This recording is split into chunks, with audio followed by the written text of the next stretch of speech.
Baik, kita mulai untuk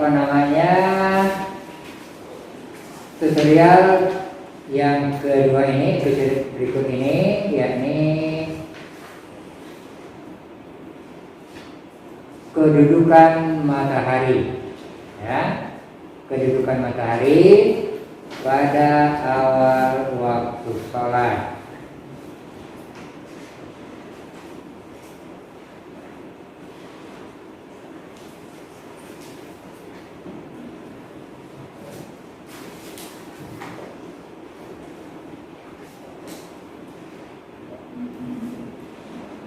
Ya, kita mulai ya. Bismillahirrahmanirrahim. Mudah-mudahan kita diberi hidayah sehingga kita bisa memahami tentang kedudukan matahari pada awal waktu sholat ini, karena ini sangat berkaitan erat dengan perhitungan awal waktu. Ya. Nah, untuk itu kita buka tutorial kita yang kedua tentang kedudukan matahari pada awal waktu sholat ini dengan sama-sama mengucap lafaz basmalah. Bismillahirrahmanirrahim. Ya. Kalau diperhatikan tadi dulu, kedudukan matahari pada awal waktu sholat. Matahari sebagai acuan pelaksanaan ibadah sholat secara deduktif itu sudah diatur di dalam Al-Quran, ya, baik secara global maupun sudah agak mengarah. Ada diantaranya di dalam surat An-Nisa 103, surat Hud 114, surat An-Nisa 103 ini yang berkaitan dengan inna sholata kanat alal mu'minina kitaban mawquta, bahwa sholat itu sudah ditentukan waktunya. Nah, sementara dalam surat Al-Hud ini itu ilustrasi pelaksanaan ibadah sholat yang baru 2 kali, pagi dan petang hari. Ya. Nah, baru dalam surat Al-Isra ini meskipun masih juga secara deduktif, tapi sudah agak menuki ke sholat 5 waktu. Ya. Akhirnya sholat kali dulu kisamsi, tegakkan sholat ketika matahari tergelincir. Nah, itu awal zuhur. Ila wasatil lail, sampai larut malam. Itu ada asar, ada maghrib, ada isya. Wa Qur'an al-Fajr dan sholat subuh. Itu yang ada di dalam surat Al-Isra ayat 78. Ya. Kemudian karena dia masih global, ya, ini dimulai oleh hadis. Kalian sudah buat rangkuman. Zuhur itu dari tergelincir sampai bayang-bayang seseorang sama dengan orangnya sebelum masuk waktu asar. Ya. Asar setelah bayang-bayang seseorang sama dengan orangnya lebih sedikit, atau ada yang mengatakan 2 kali, ya, tergantung lokasinya, sampai matahari menguning atau matahari terbenam. Kalau kita menguning berarti sudah terbenam. Ya. Nah, demikian juga isya dan seterusnya sampai ke akhir subuh. Itu diurai oleh hadis. Ya. Nah, jadi awal zuhur, awal asar, awal maghrib, awal isya, subuh maupun akhir subuh atau matahari terbit itu dijelaskan oleh hadis Nabi dari kapan sampai kapan. Nah, ketentuan-ketentuan ini dari tergelincir matahari sampai bayang-bayang seseorang itu sama dengan orangnya dan seterusnya, itu bisa dihitung dan bisa dikonversi menjadi jam waktu. Nah, oleh karena itu kita tidak perlu setiap hari melihat sudah tergelincir apa belum, bayang-bayang seseorang sudah sama dengan orangnya atau belum.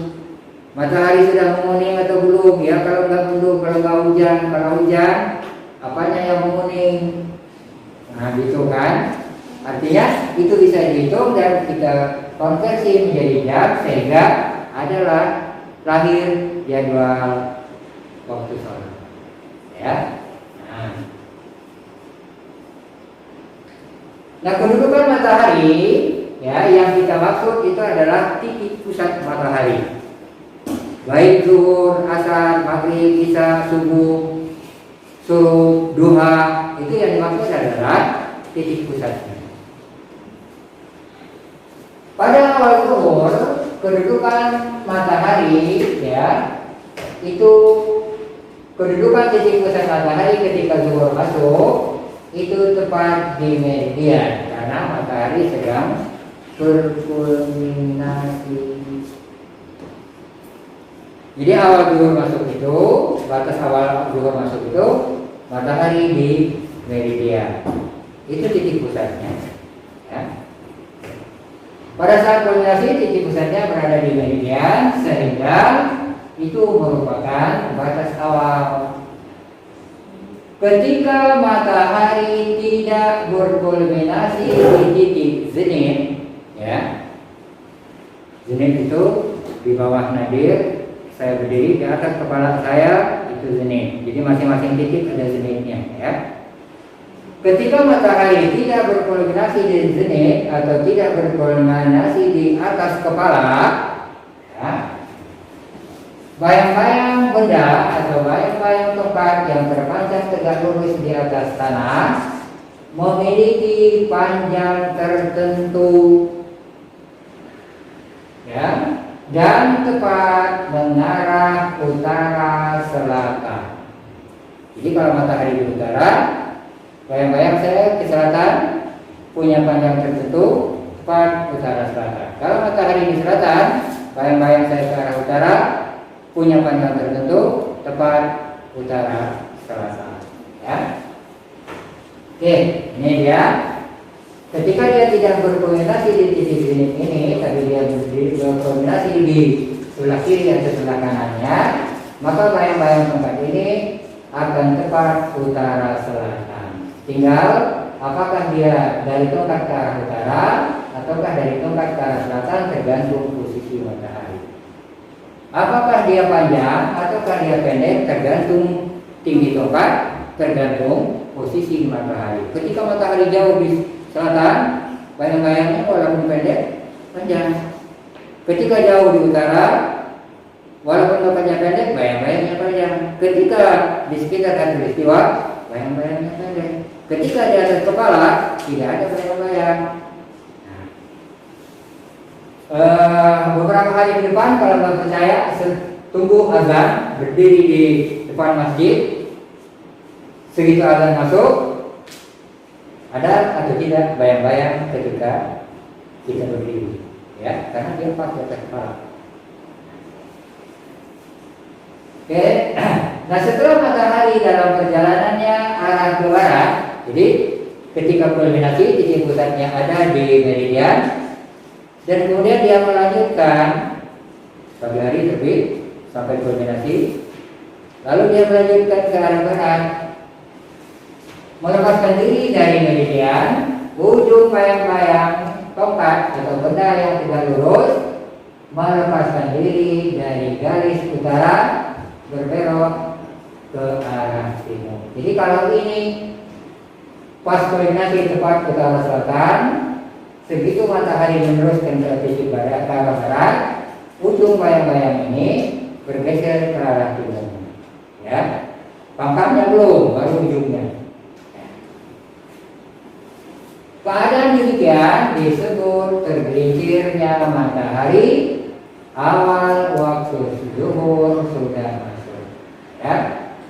Sehingga saat matahari kulminasi merupakan batas awal waktu zuhur. Jadi batas itu kita belum boleh sholat. Sejenak kemudian dia menutup perjalanan, tergelincir, ujung bayang-bayang ini sudah tidak lagi tepat utara selatan dan sudah geser ke arah timur. Ya. Nah, ketika titik pusat matahari di meridian, belum boleh sholat. Ya, itu baru batas awal. Setelah titik pusat matahari melepaskan diri dari meridian, matahari tergelincir, awal zuhur sudah masuk.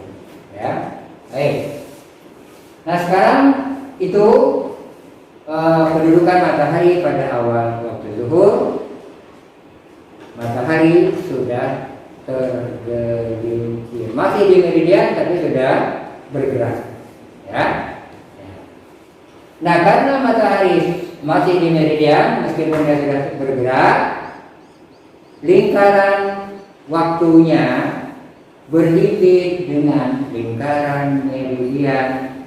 Karena lingkaran waktu berhimpit dengan lingkaran meridian tidak punya sudut waktu, atau sudut waktunya langsung diisi 0. Ya, ketika kita menghitung awal zuhur. Nah, sekarang kita masuk awal asar. Kedudukan matahari ketika asar masuk.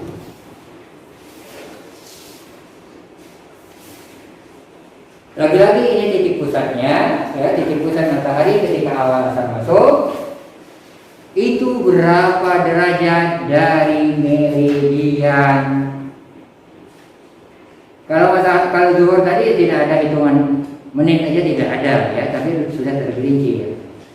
Tapi asar itu berapa derajat dari meridian ketika asar masuk? Itu tidak sama dari hari ke hari, dari satu lokasi ke lokasi yang lain, dari negara yang satu dengan negara yang lain berbeda-beda.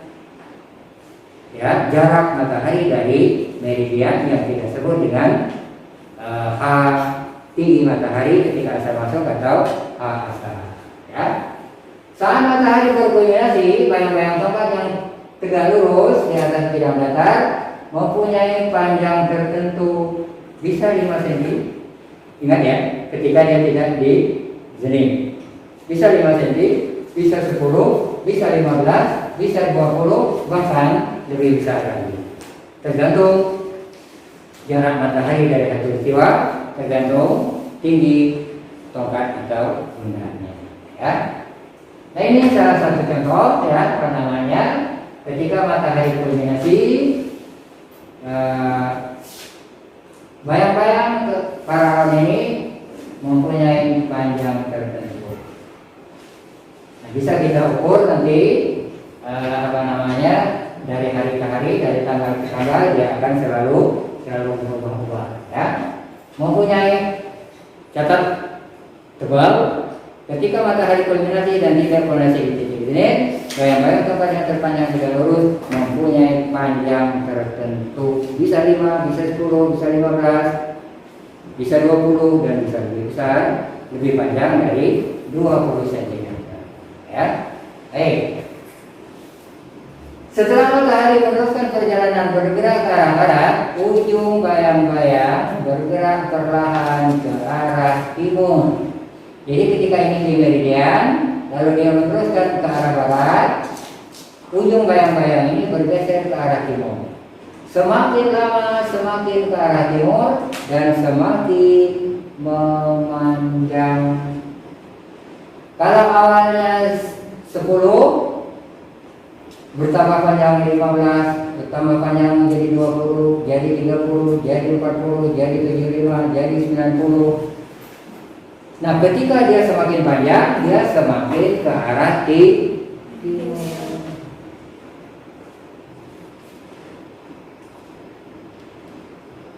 Baik. Semakin lama, semakin ke timur, dan ukurannya semakin panjang. Bayang-bayangnya semakin lama semakin bertambah panjang. Akhirnya sampailah bayang-bayang tongkat itu bertambah panjang sepanjang tongkatnya.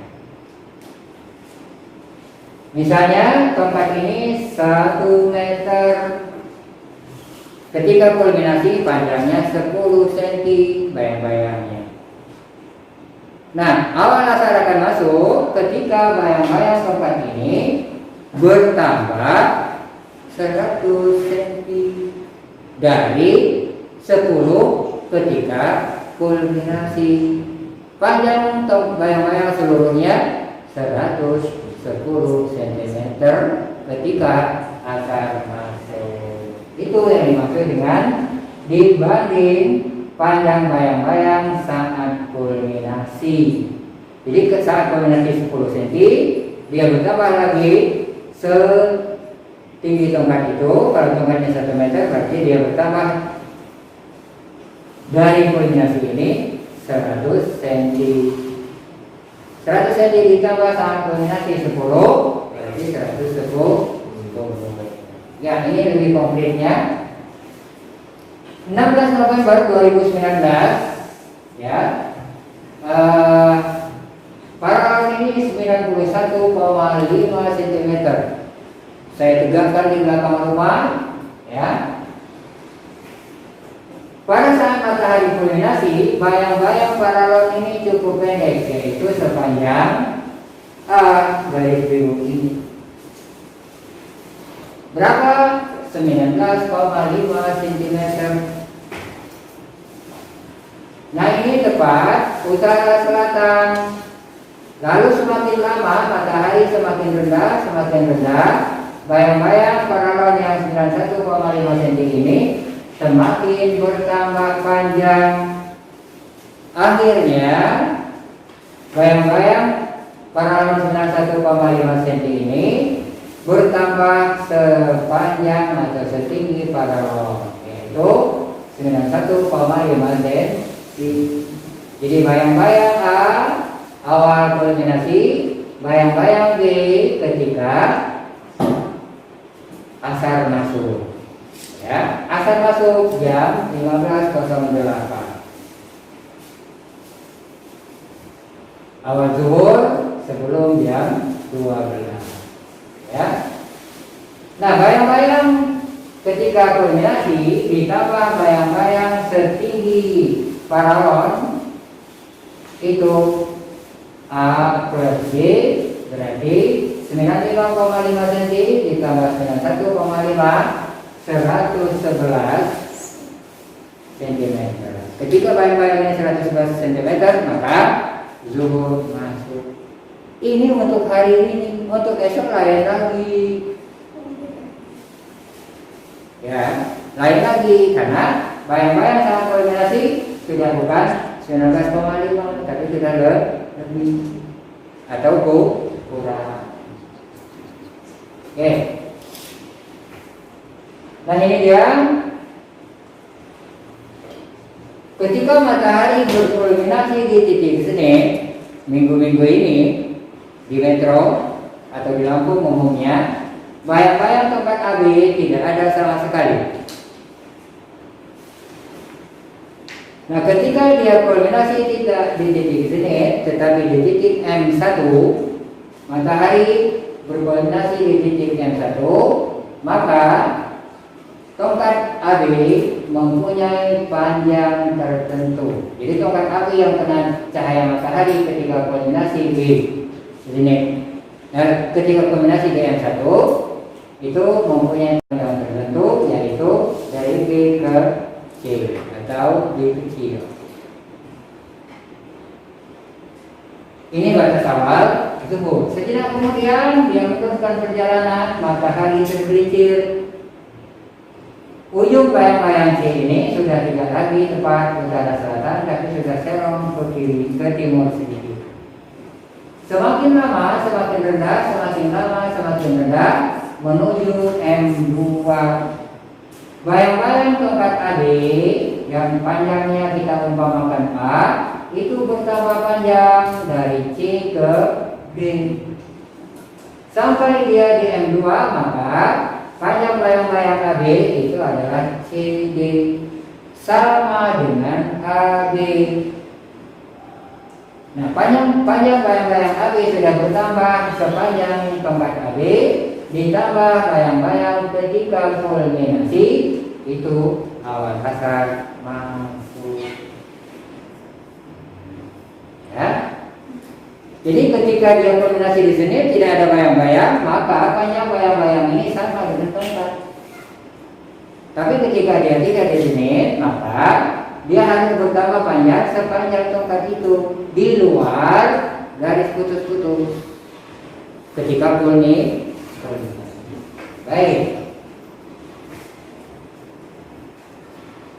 Ya, AB itu tongkat yang dipancangkan tegak lurus di atas permukaan bumi. Panjangnya kita umpamakan A kecil. Saat kulminasi, bayang-bayang ujung tongkat A jatuh pada titik C. Jadi bayang-bayang tongkat A ini, AB atau A kecil ini jatuh pada titik C. Bayang-bayang seluruhnya adalah dari B ke C. Panjangnya kita umpamakan B kecil.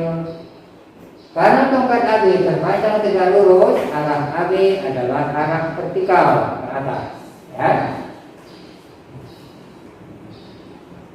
B A Z, dari B ke A Z ini menuju ke titik zenit.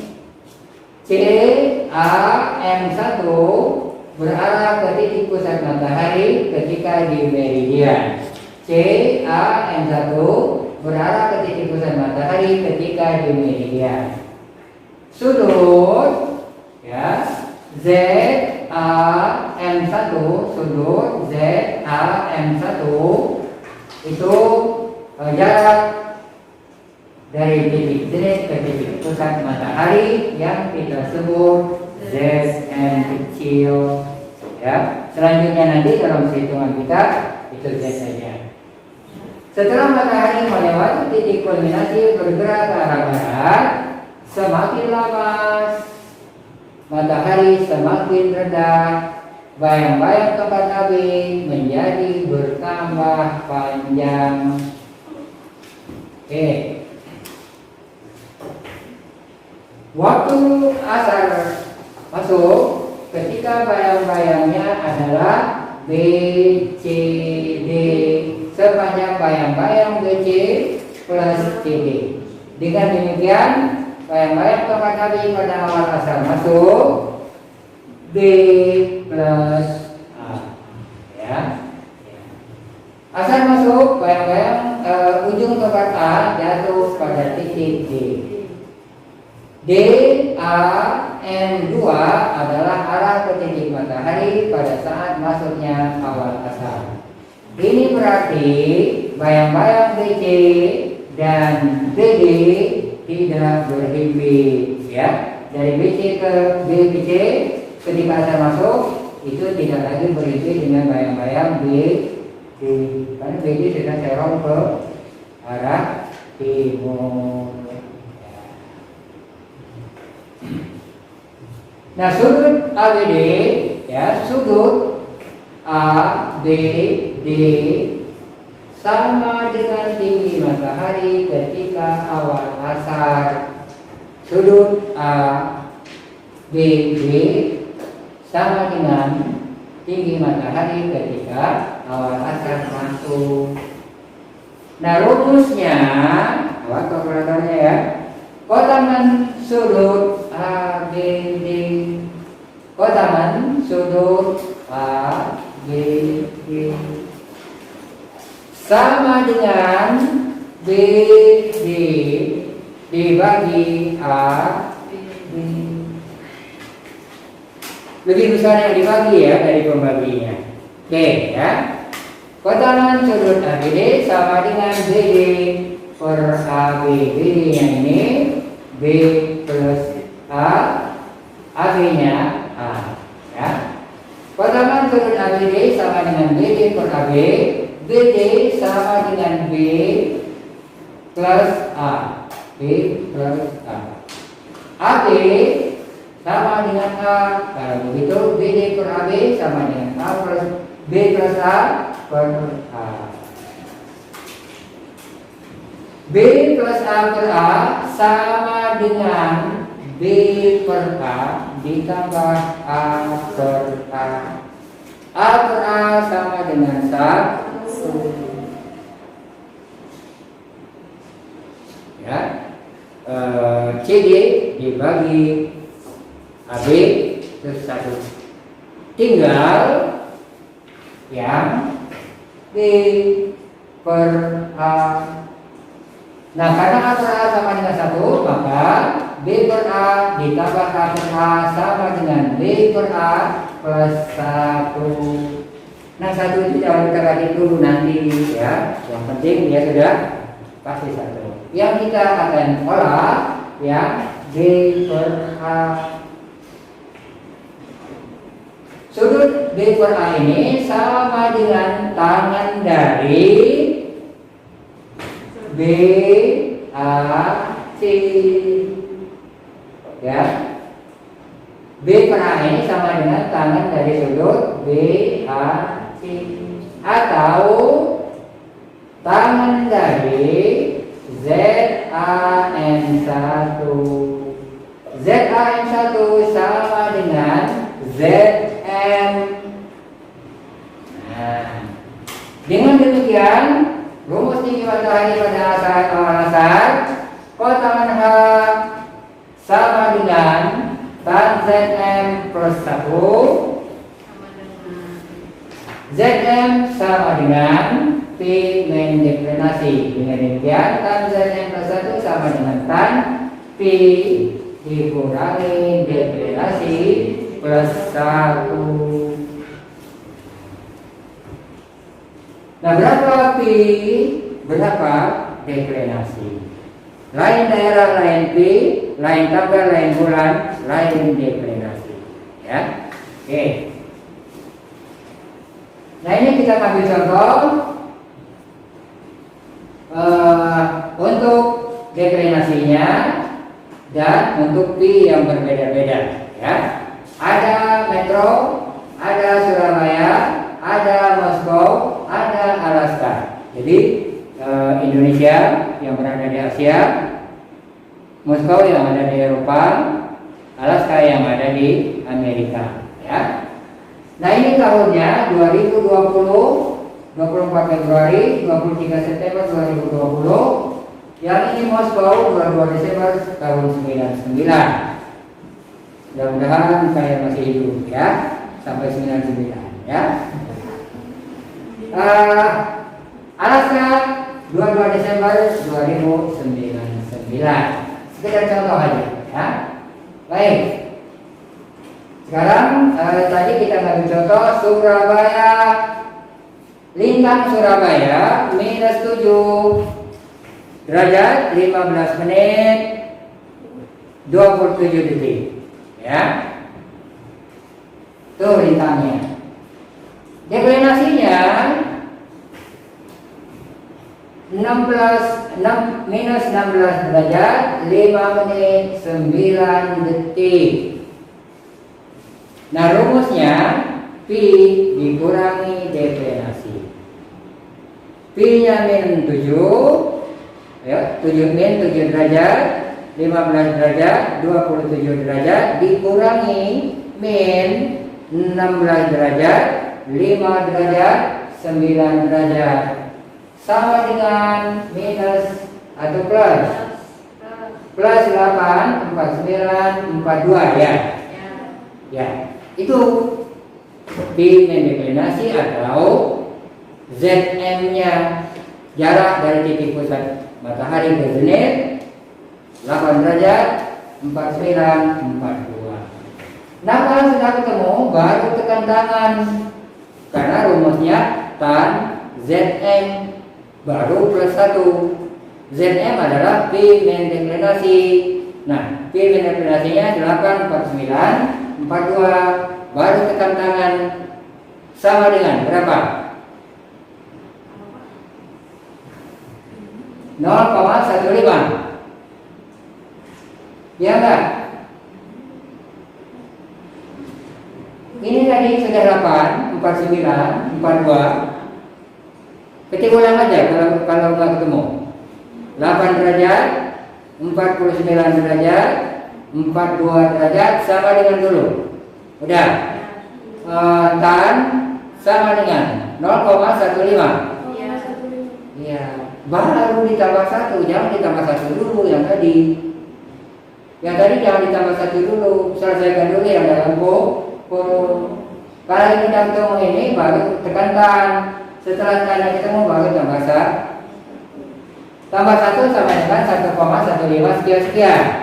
Oke. Rumusnya pertama, ya, tekan X pangkat min 1 sama dengan Tan sama dengan derajat 40, 52, 42. Ya. Nah itu jarak matahari dari meridian ketika asar masuk di Surabaya 4 Februari 2020 itu tingginya. Lalu jam berapa asarnya nanti? Karena tinggi ini akan menentukan awal asar, ya. Ya, maka dari hari ke hari tingginya tidak sama karena awal asarnya juga tidak sama. Oke, ini cara mencari H-nya. Nah sekarang kita ambil contoh metro. Metro itu minus 5. Metro itu minus 5, 7, 11. Ya, minus 5 derajat, 7 menit, 11 detik. Nah ini tanggal 23 September ketika matahari khatulistiwa dikurangi min 0. Nah awas ini banyak yang keliru ya. Karena deklinasinya minnya di itu di belakang 0, maka ketika nulis dan ngetik di kalkulator harus taruh di depan. Kalau taruh di belakang error nih. Min 0 derajat, 15 derajat, 3 derajat sama dengan min 4, ya. Nah ingat, kotaan H ini merupakan harga mutlak dari P min deklinasi harga mutlak, ya. Kalau hasilnya minus dibuang, jangan dipakai. Itu maksud harga mutlak. Jadi kalau tadi min 4 maka minnya dibuang, ya. Jangan dipakai. Kalau dipakai nggak ketemu. Baik, ya. Jadi itu catatannya. Sekarang kesimpulan kalau memang tandanya min 4 derajat, 52 derajat, 8 derajat sama dengan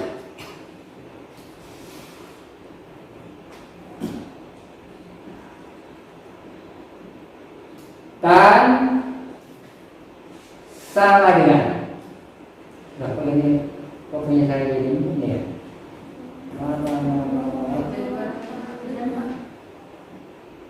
Enggak main kali ya? Kenapa punya saya jadi ini? Oke, berapa? Berapa bang? Sama, tapi nggak ada min. Plus 1 1,0821. X pangkat min 1 sama dengan Tan sama dengan derajat 42. Nah 42 ya. Berarti saya udah pening ini. Udah pening jadi minnya enggak ya. 42 ya. Jadi kalau Surabaya dari 40 ini 42. Baik ya. Nah sekarang kita coba yang Moskow di Eropa sana, ya. Moskow itu berada di utara jauh, 55 derajat, 47 menit, 24 detik itu lintangnya. Nah kita ambil contoh 22 Desember deklinasinya min 23, 25, 27, 55, cek ya, 55, 47, 42, 24 dikurangi minus 23, 25, 27 sama dengan 79. Minus enggak? Ini dia, ya. Tan dari 79 berapa? Tan sama dengan 5, baru ditambah 1. 6, X pangkat min 1 sama dengan Tan sama dengan derajat 9 derajat 5 menit 29 detik, ya. Nah kalau hanya 9 derajat jam berapa asarnya masuk?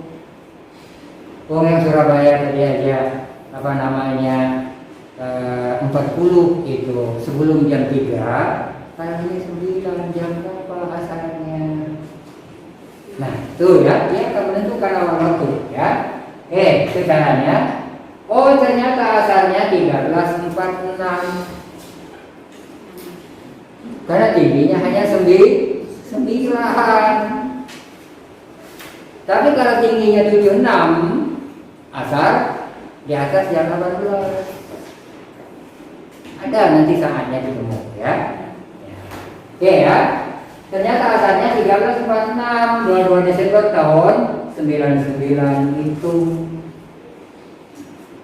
hanya 9 ya. Ya ini Moskow ya. 55 47 24. Ini pakai koma, ya, ini pakai koma, nanti diderajatkan aja. Oke. Nah sekarang Alaska jauh, lebih jauh lagi ya. 64 12. Sama 22 Desember. Nah, deklinasinya beda karena beda lokasi. Minus 23 25 41. Berapa? 64 12 dikurangi minus 23 25 41 87 ya. Tan 24 plus 1 25. Pangkat 1 sama dengan tan sama dengan derajat 2 derajat. Dari tergelincir hanya 2 derajat. Lalu jam berapa asalnya 22 Desember itu? Hanya 2 derajat loh. Moskow tadi 9 jam 13.46 ya. Moskow tadi jam 13.46 9 derajat, ini 2 derajat. Jam berapa asalnya? 13.18. Zuhurnya jam berapa? 12.5 tuh. Berapa selisih? 21 menit dari zuhur ke Nah, ini cara mencari H di berbagai tempat. Tergantung lintang, tergantung matahari. Nah, ketika mataharinya di utara jauh, maka H-nya tadi akan besar. Nah, H ini akan besar, bukan 2 ya. Bukan 2 jaraknya. Karena H-nya besar, maka sudut waktunya besar. Karena sudut waktunya besar, maka asalnya juga sore. Semakin jauh jaraknya dari itu. Baik.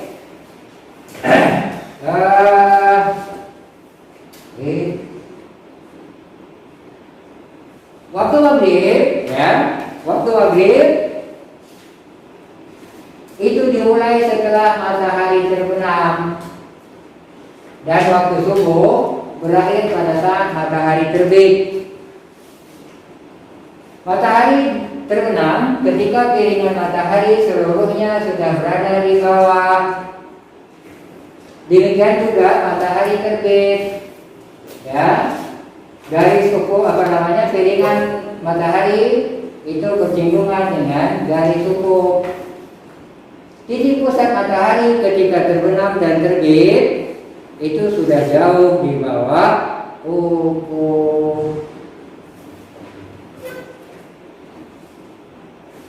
Jarak dari garis ufuk ke titik pusat matahari besarnya 1/2 garis tengah atau semi diameter matahari.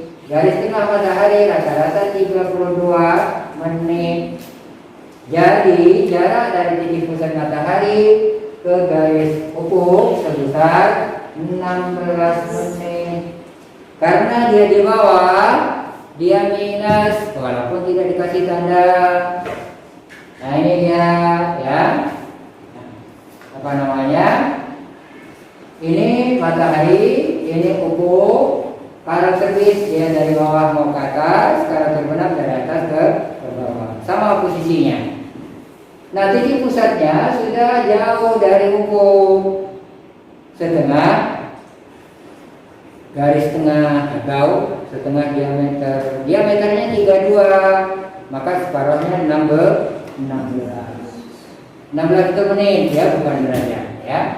Karena dia di bawah, dia minus. Oke.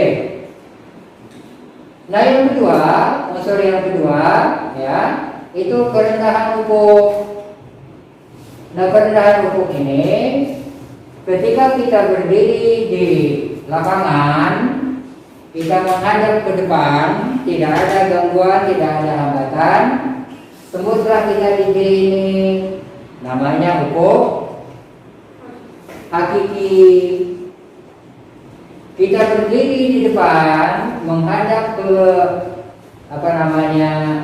kita berdiri di depan gedung, mata kita ketutup gedung atau ketutup pepohonan atau ketutup pohon, kita menolak ke atas, tembuslah bibir. Nah batas antara pepohonan, gunung atau bangunan dengan langit itu ufuk isi semu. Nah ketika kita di atas kapal laut, di atas gunung, kita menoleh ke bawah, batas pandang kita antara daratan atau lautan dengan langit itu disebut ufuk mar'i. Nah perbedaan pandangan kita dari lurus ke depan sama menunduk ke bawah itu disebut kerendahan ufuk ya. Perbedaan pandangan kita, perbedaan jarak dari DPN sudut ini disebut kerendahan ufuk. Nah kerendahan ufuk ini semakin tinggi semakin besar ya. Kerendahan ufuk semakin tinggi semakin besar. Kalau kita berada di atas gunung dengan ketinggian 96 meter, berapa kerendahan ufuknya? Maka akar dari 96 dibagi 60 itu berapa? Nah, coba itu akar dari 96 dibagi 60 itu kerendahan ufuk berapa? 0 derajat. Derajat kan? 17 16 berapa? 0 derajat 16 tadi ya, tadi 16 ya. Oke betul ya, 16,32 ya. Sip. Ini semi diameter tadi, semi diameter. Ini kerendahan ufuk, ya. Kita berada di dataran yang tinggi. Lalu yang ketiga ini refraksi. Ya, sudah ketemu belum? Yang mana? Itu bukan 9 derajat 9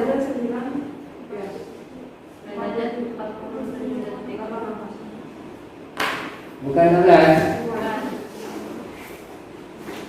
9 ya? 9 berapa? 947 akar dari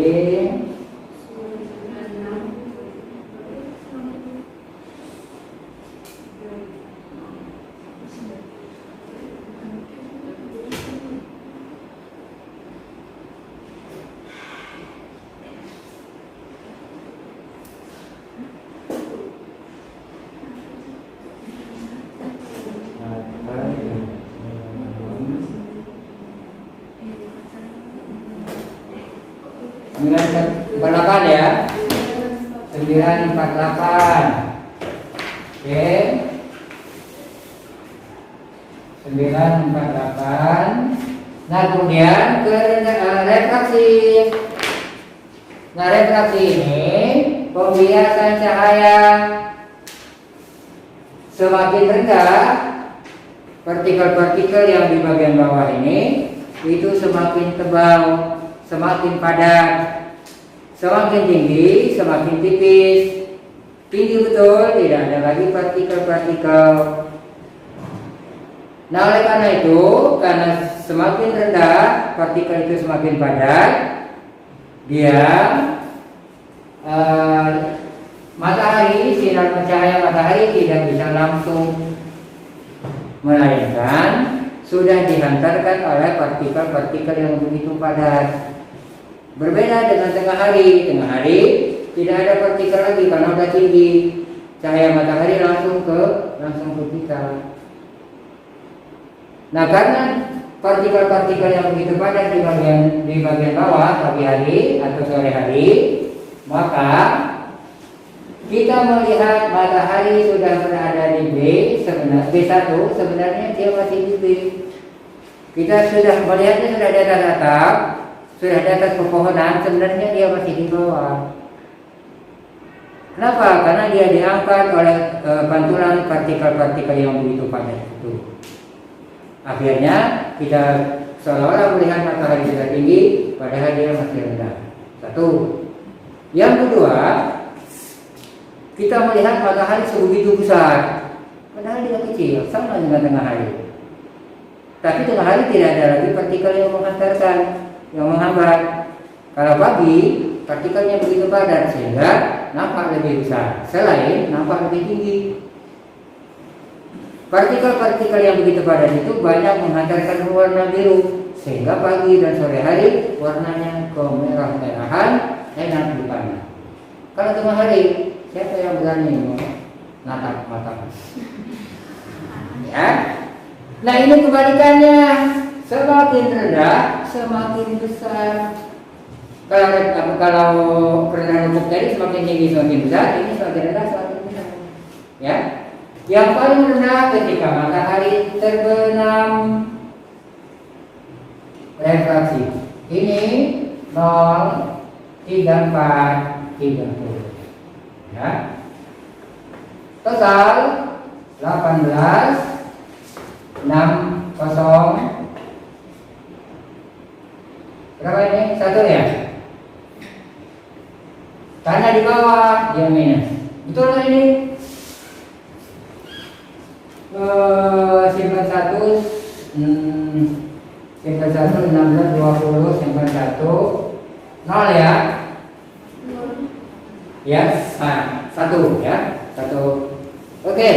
Nah, itu akumulasi dari semi diameter, kerendahan ufuk dan refraksi. Kita berada paling tinggi, 1 lebihnya sedikit, kita berada yang rendah, 1 kurangnya sedikit. Ya, karena kurang dari 1 tidak banyak, lebih dari 1 tidak besar, dan tidak berpengaruh terhadap perhitungan awal waktu sholat, maka diambil rata-rata -1.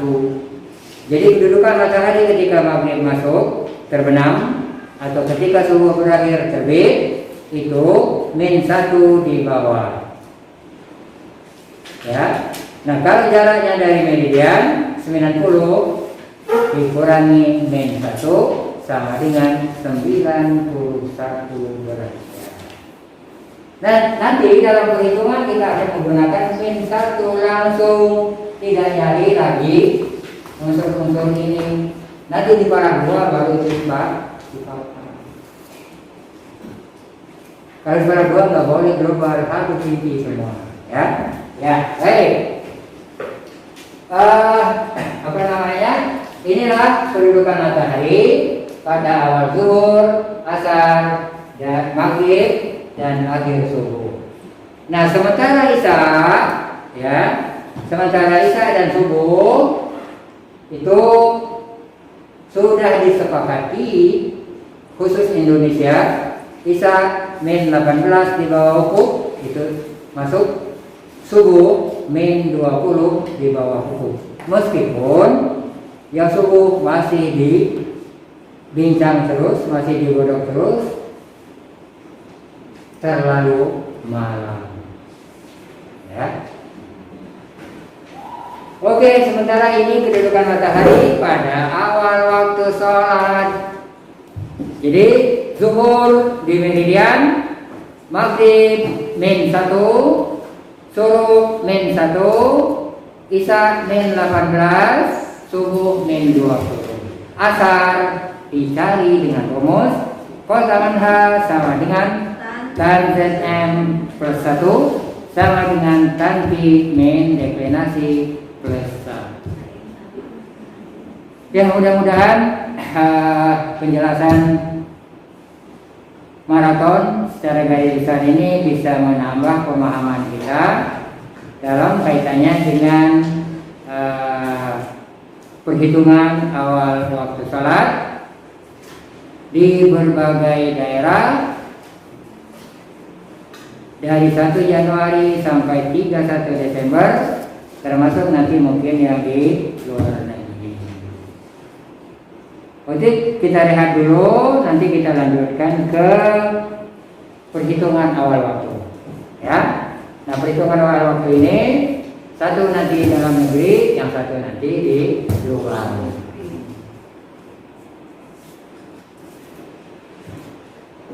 Kita tutup tutorial kita untuk kedudukan matahari pada awal waktu ini dengan sama-sama mengucapkan alhamdulillah.